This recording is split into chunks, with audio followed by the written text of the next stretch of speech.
همونطور که ورود و خروج افراد از مرزهای کشور ضابطه و قانون داره، برای ورود و خروج کالا و حتی کالاهایی که همراه مسافر وارد یا از کشور خارج میشه هم قوانین و ضابطه‌های مشخصی وجود داره.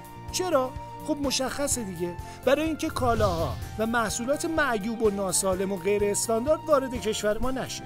در واقع گمرک یعنی مرزبانی از اقتصاد کشور. اما این وسط خیلی‌ها گمرک و قوانین گمرکی رو یه مشکل و مانع سر راهشون می‌بینن. حتما شما هم این جمله رو زیاد شنیدید که میگن جنسام تو گمرک گیر کرده یا مثلا تو گمرک خوابیده.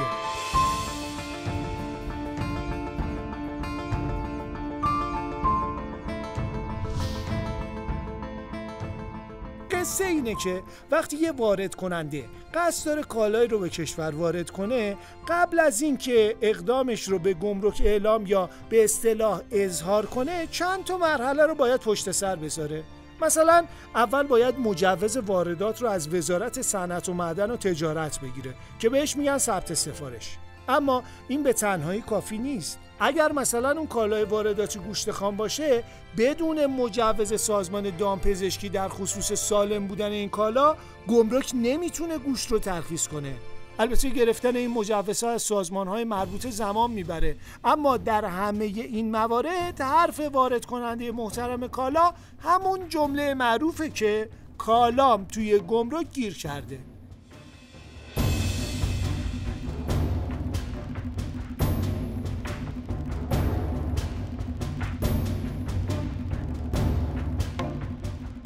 خلاصه کلام این که کار تشریفات گمرکی از لحظه شروع میشه که کالا به گمرک اظهار بشه و اگر اسناد و مجوزهای ترخیص یک کالایی از گمرک کامل باشه، بعد از اظهار بیشتر از 48 ساعت طول نمیکشه که تشریفات گمرکی اون کالا انجام میشه.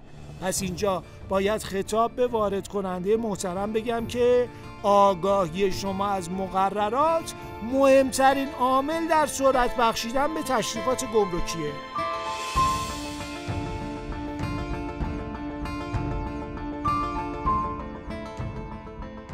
ببخشید که من بی مقدمه و بی معرفی خودم یه راست رفتم سر اصل مطلب. من از این به بعد قراره با شما در اینجا و البته گمرکات کشور باشم و از نزدیک شما رو با قوانین و سامانه‌های گمرکی آشنا کنم تا دیگه گرفتاری‌های گمرکی نداشته باشید. به امید دیدارتون توی برنامه‌های بعدی. گمرک جمهوری اسلامی ایران.